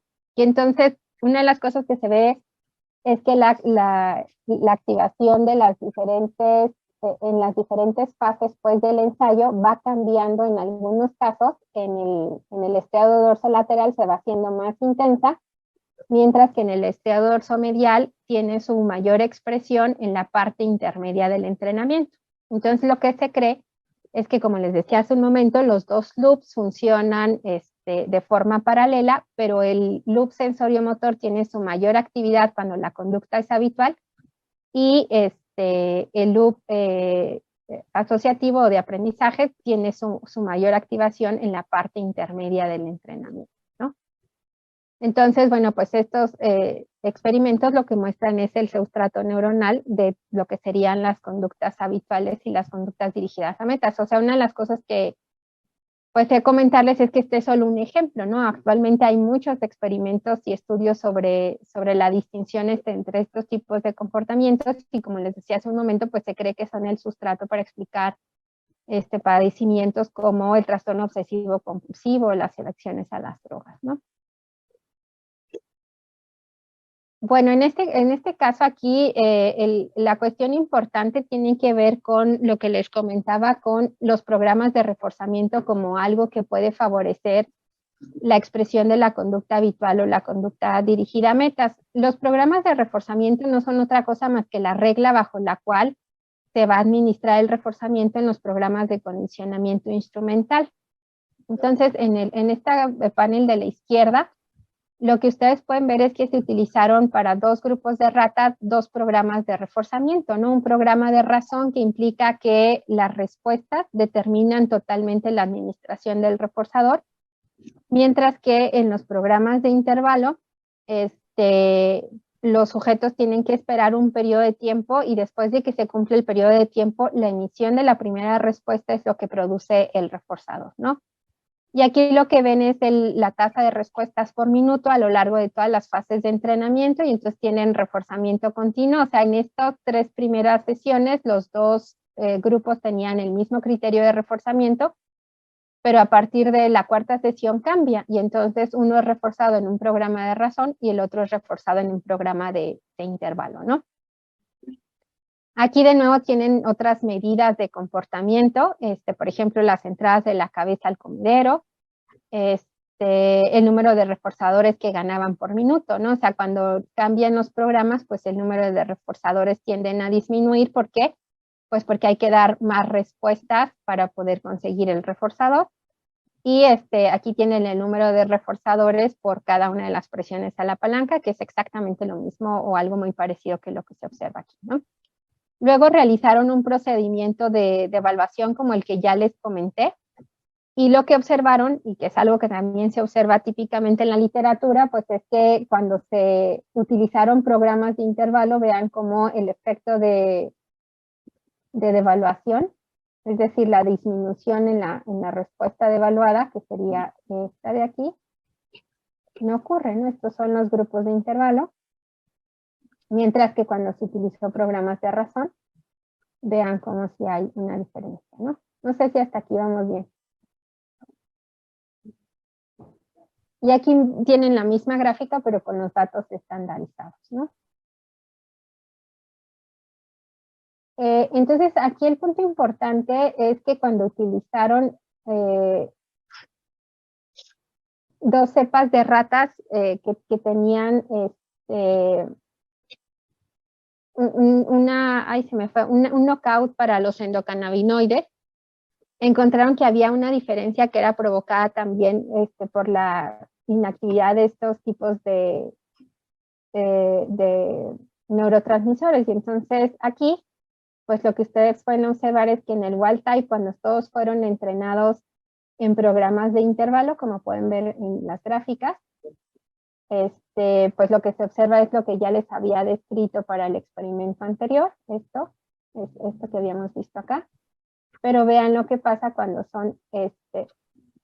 tienen este problema, ¿no? Y entonces vean como aquí sí hay conducta dirigida a meta, ¿no? Entonces, bueno, pues una de las cosas que habíamos comentado desde el principio es que pues la dopamina era como el neurotransmisor estrella de los circuitos de la recompensa, y aquí vemos pues que hay otros neurotransmisores que podrían estar involucrados.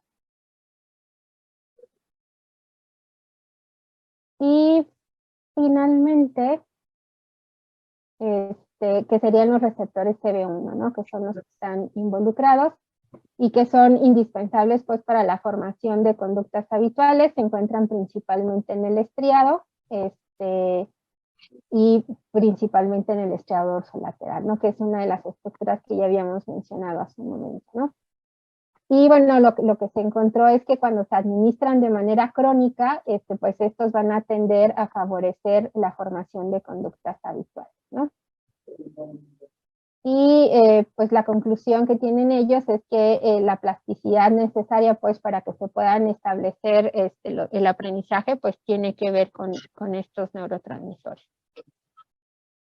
Y bueno, ya nada más para terminar y comentarles como de otra tarea que se utiliza para estudiar las conductas habituales y dirigidas a metas y el papel de los estímulos en la motivación del comportamiento. Tenemos una tarea que se conoce como transferencia pavloviana instrumental. Entonces aquí les voy a pedir nada más que centren su atención en esta parte de acá, porque es como la más sencilla, ¿no? O sea, ustedes tienen aquí un solo, va a ser desde una sola palanca, pero van a ver que el experimento consiste de 3 fases, en donde en la primera fase se entrena un procedimiento pavloviano. Entonces aquí, por ejemplo, tienen un tono que va seguido de comida, y aquí tienen un tono 2 que predice la ausencia de la comida. En la fase instrumental, los sujetos aprenden a presionar una palanca para conseguir comida, y si se fijan, la comida es la misma que la que recibieron en la fase anterior. Entonces, la consecuencia es igual. Y luego lo que se observa, lo que se intenta observar es qué es lo que ocurre cuando a los sujetos se le presenta la palanca, pero además de la palanca se presenta el estímulo que predecía la entrega de esta comida, ¿no? Aquí teníamos este estímulo y acá teníamos el otro estímulo, ¿no? Y entonces lo que ustedes pueden ver aquí en la gráfica de los resultados de prueba es el número de palanqueos durante esta sesión de prueba, que se conoce como prueba de transferencia pavloviana instrumental. Se conoce aquí así porque lo que se intenta evaluar es cómo los estímulos pavlovianos pueden favorecer la realización de conductas instrumentales. Un ejemplo más terrenal de esto podría ser cuando vamos al cine después de haber comido. No sé cuántos de ustedes han ido al cine después de haber comido y aún así cuando huelen el aroma de las palomitas, compran palomitas y las comen. ¿No? O sea, biológicamente no están hambrientos, pero los estímulos hacen que consuman el alimento a pesar de que no tienen hambre, ¿no? Entonces, lo que se observa aquí es que cuando se presenta el estímulo condicionado, hay un aumento en la respuesta, en la tasa de respuesta, ¿no? En el palanqueo. Y cuando se presenta el estímulo que no estaba asociado con la comida, pues la respuesta no cambia, ¿no? O sea, no hay un aumento en la respuesta, considerando las respuestas en ausencia de los estímulos, ¿no? Y esto mismo pues se observa cuando se utilizan dos consecuencias, ¿no? Aquí, por ejemplo, tienen una que es como amarilla, la otra que está anaranjada, tienen dos respuestas, se presentan los dos estímulos y se ve si los sujetos responden a la palanca A o a la palanca B. Y lo que se observa es que cuando la consecuencia es compartida, por ejemplo, aquí, esto es compartido, ¿no? O sea, la palanca azul está compartida con este estímulo, y entonces esto es same, que es lo que aparece aquí, que está condicional. Y cuando está cruzado, como por ejemplo se presenta este estímulo, pero solo está esta palanca, esto es diferente, ¿no? Que sería más bien, perdón, acá. Y eso es diferente, que es lo que aparece aquí. Entonces, cuando las consecuencias son compartidas entre la fase pavloviana y la fase instrumental, entonces lo que observamos es que hay el estímulo pavloviano promueve la emisión de la respuesta instrumental, mientras que cuando son no compatibles o no consistentes, pues no se da ese fenómeno, ¿no? Y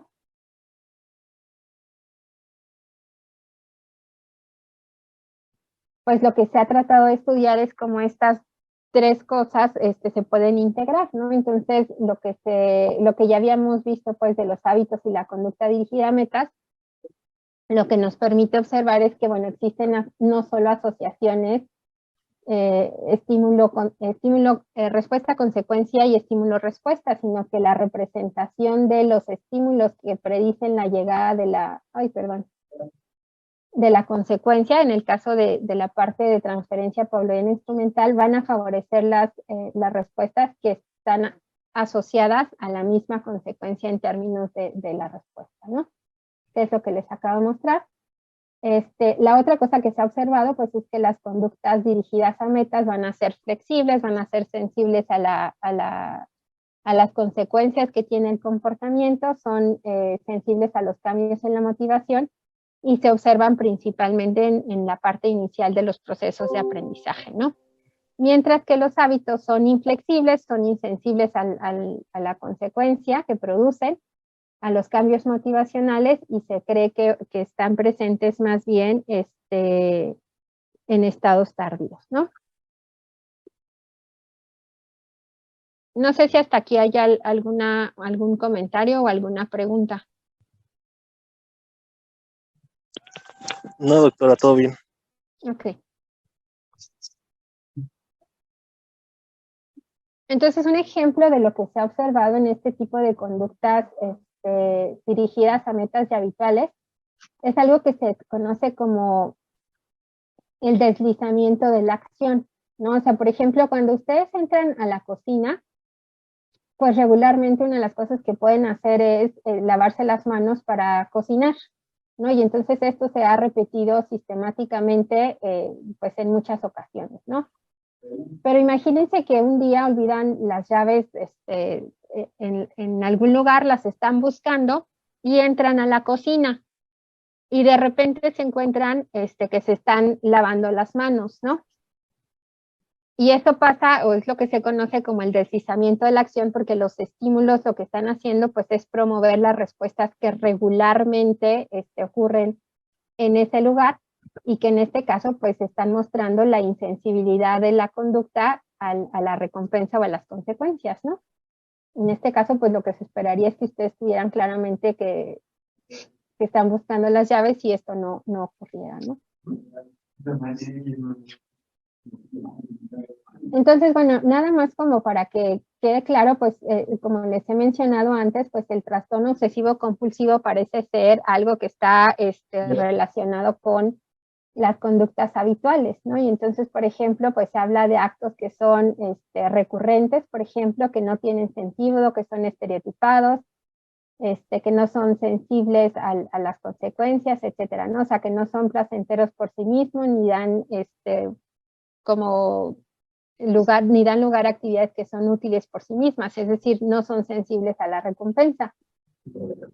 Y entonces esto, pues lo que refleja es que esto pareciera ser mucho más una conducta habitual. Entonces, una de las cosas que se han preguntado en el área, pues es si existen diferencias en términos de la sensibilidad al valor de la consecuencia, cuando una persona tiene un trastorno obsesivo compulsivo que cuando no lo tiene, ¿no?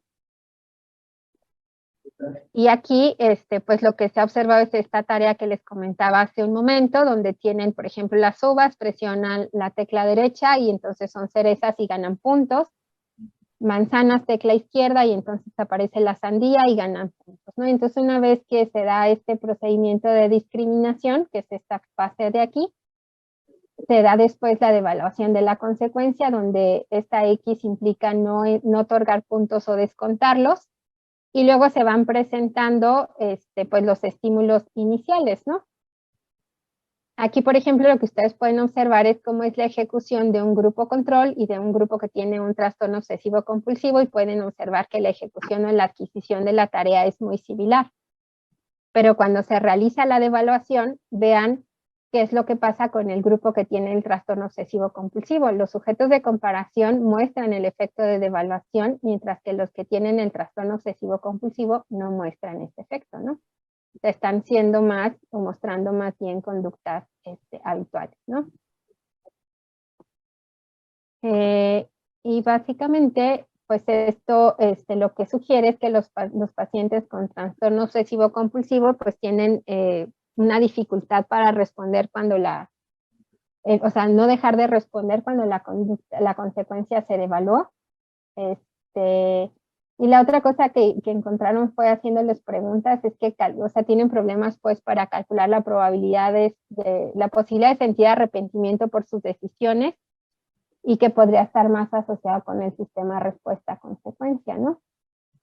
Y entonces esto puede producir pues que los sujetos que tienen trastorno obsesivo compulsivo sean mucho más sensibles al sistema estímulo-respuesta que al de acción-consecuencia, y eso hace que tengan una pérdida pues a la sensibilidad de las asociaciones dirigidas a metas que a las habituales, ¿no? Y que básicamente pues el fallo está en cómo se transfiere el control de un sistema a otro, ¿no?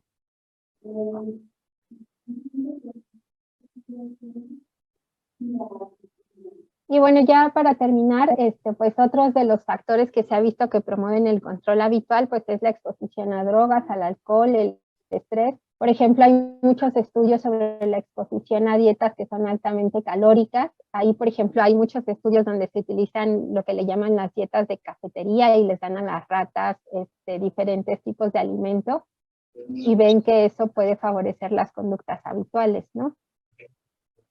Y pues muchos de estos controles habituales y dirigidos a métodos se cree que pueden explicar el comportamiento que se observa en pacientes que tienen TOC, alcoholismo, síndrome de Tourette, la adicción a la cocaína, la esquizofrenia y desórdenes de ansiedad, ¿no? Entonces, por eso se han vuelto tan importantes, ¿no?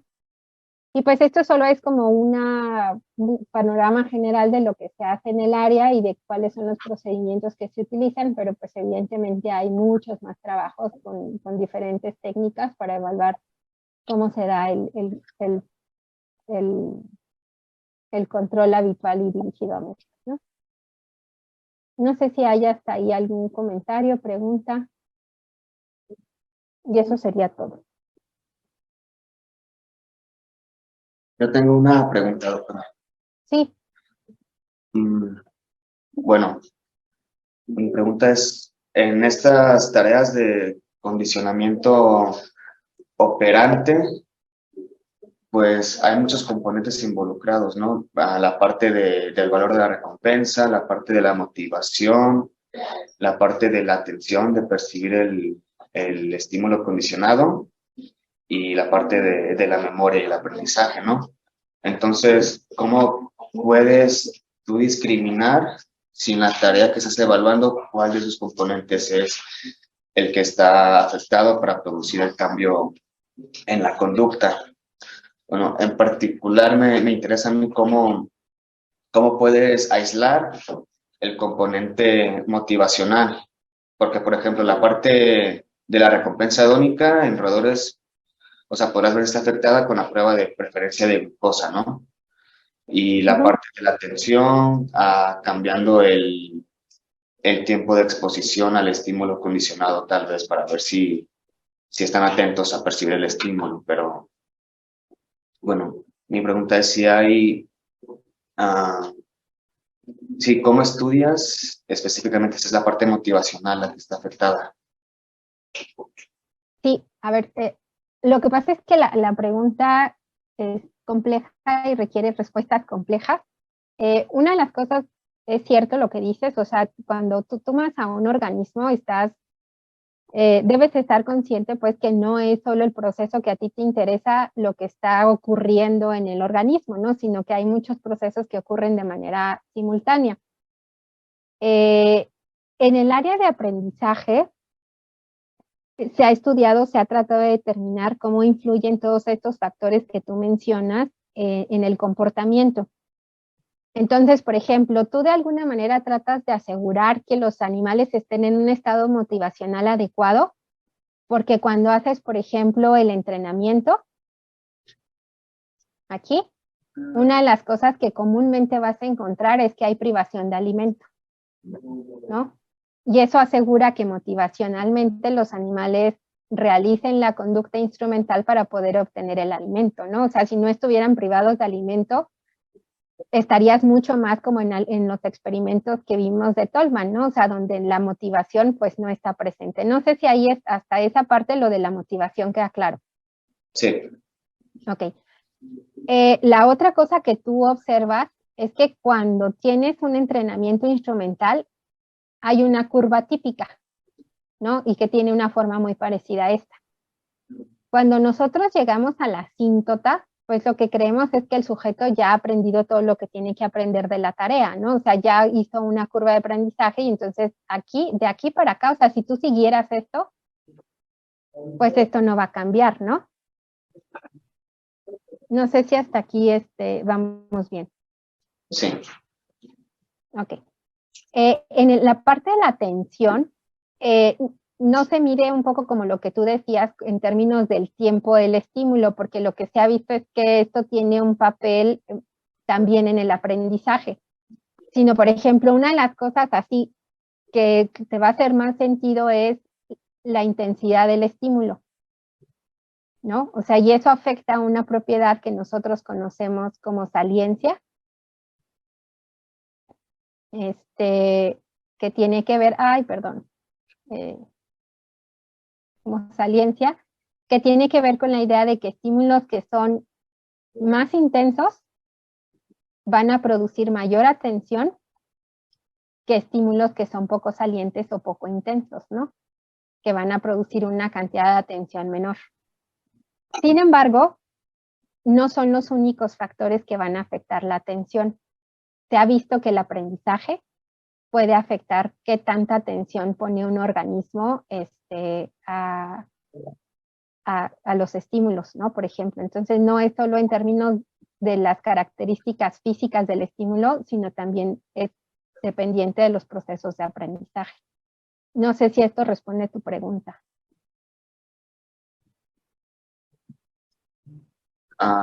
Sí, entiendo que la parte de la asíntota de la curva de aprendizaje nos indicaría la capacidad de memoria, ¿no? De Y aprendizaje. de aprendizaje. Ajá. Y la intensidad del estímulo, eso nos ayuda a ver el componente de la atención. Sí. Ujú. Pero, o sea, de nuevo, la motivación es que Ajá. primero, ¿cómo la defines en términos de... A ver, a lo mejor sí, la que está quedando con duda es la motivación. O sea, aquí en la parte del entrenamiento, tú tienes animales que están privados de alimento, ¿no? Y regularmente se priva o sea, lo que ahora es aceptado éticamente es entre el 83 y el 85% de su peso, ¿no? Y esos niveles de privación lo que te aseguran es que el animal está lo suficientemente hambriento como para que trabaje en la tarea instrumental y responda a la palanca para conseguir comida. Eso está alterando su motivación, ¿no? Ah, ya, sí, me olvidé esa parte. ¿Sí? Pero además, o sea, ese procedimiento lo que hace es ajustar el valor hedónico de esta bolita de comida, ¿cierto? ¿Mm? Pero cuando haces tú este proceso de saciedad, o sea, la dejas que coma todo lo que quiera, también estás alterando el valor hedónico de la recompensa, ¿no? De una manera temporal, porque una vez que lo digiera y tenga hambre de nuevo, pues esta recompensa va a tener valor de nuevo, ¿no? Sí.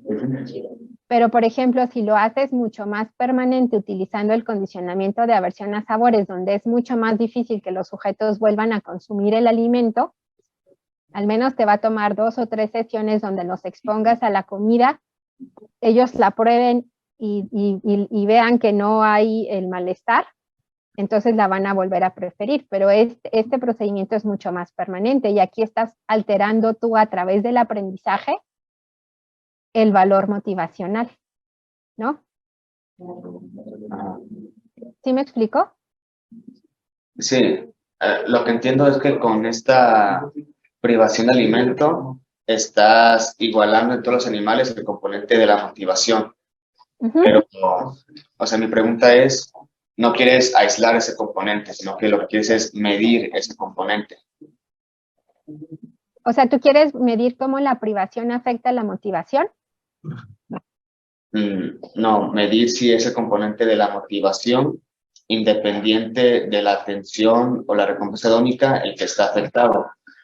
Bueno, es que tenía que explicar un poco de mi proyecto. A ver, si todavía tenemos 10 minutos, así que si lo haces en 2, a lo mejor puedo contestar la pregunta, porque tu pregunta es importante, o sea, a mí me parece que es muy interesante, pero creo que hay una parte de información que no me está quedando clara. Es que, por ejemplo, yo trabajo con ratas envejecidas y ya antes hemos evaluado en una tarea de condicionamiento operante que las ratas pues mejoran en esta tarea cuando les damos un tratamiento. Y por este afán de descomponer la tarea, quisimos ver si no eran otros componentes los que estaban afectados, no el de aprendizaje y memoria, que en el proyecto era el que nos interesaba. Entonces, revisando la literatura, vemos que en una prueba de preferencia de sacarosa no hay cambios en animales envejecidos. Entonces, no tenemos motivos para pensar que sea la parte de la recompensa la que está afectada. También hay pruebas de atención y se ve que no es esa parte la que está afectada.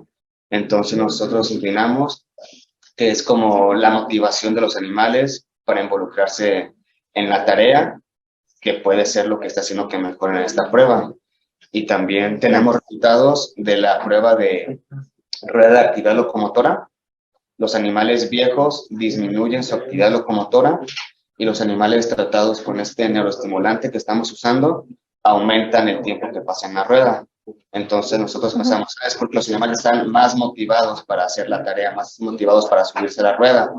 Porque pues como mejora esta prueba no es algo muscular ni esquelético. Simplemente no se suben porque pues no quieren, pero con el tratamiento pues quieren más, ¿no? Entonces, pero sí, ¿cómo aislar esa parte? Ok, a ver, creo que tú, o sea, hasta donde entiendo, tú mismo me estás dando la respuesta. Déjame borrar todo esto que rayé aquí. Como, o sea, como ustedes lo están haciendo, que es lo que estoy entendiendo, es tú tienes el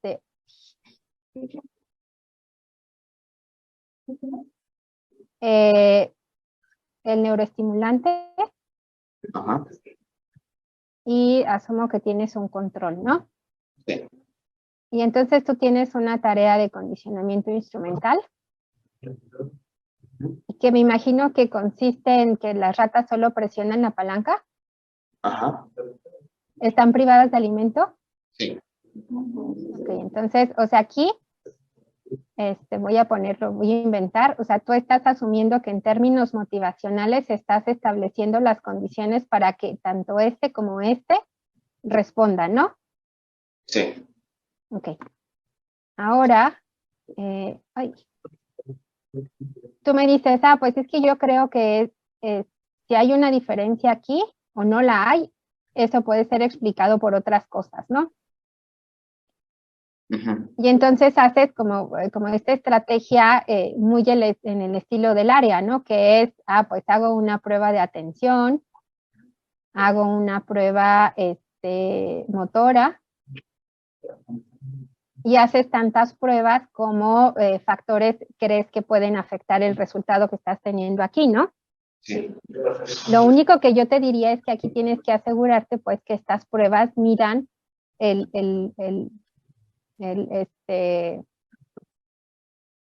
pues el constructo que tú quieres medir, ¿no? O sea, que esto sea atención, que esto sea motor, que esto sea memoria y demás, ¿no? O sea, creo que para responder la pregunta que te estás haciendo, pues sí es la mejor forma, ¿no? Lo que yo había entendido es, o sea, efectivamente, como tú lo dijiste, pues aquí tienes involucrados todos los procesos, ¿no? Pero si tú los quieres separar y estudiar por separado, pues sí, efectivamente tienes que hacer una batería de pruebas conductuales que te permitan medir si hay diferencias en los procesos cuando los evalúas por separado, ¿no? Ujú. Entonces, o sea, lo único que yo te diría, pues asegúrate que aquí estás probando solamente por separar el constructo, pero lo que yo intentaba comentarte es que la atención afecta el aprendizaje, ¿no? Sí. Pero el aprendizaje también puede modificar la atención. Y era lo que veíamos, o sea, de hecho, de esto que voy a decir ahorita, pues fue lo que intenté explicar en el curso, ¿no? La motivación va a hacer que los sujetos estén más o menos predispuestos a aprender, pero también la motivación se va a ver afectada por el aprendizaje, ¿no? Ujú.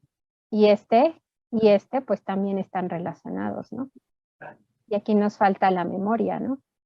Que es el otro que me mencionaste.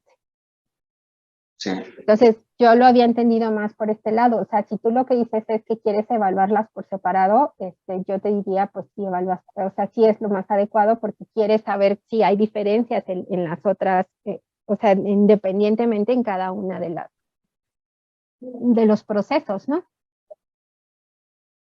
Sí. No sé si hubiera alguna otra pregunta o comentario. Ya me quedó más claro. Bueno, gracias, doctora. No, de qué a ti. Bueno, pues si no hay más preguntas o comentarios, pues ha sido un gusto estar con ustedes. Que tengan un buen día.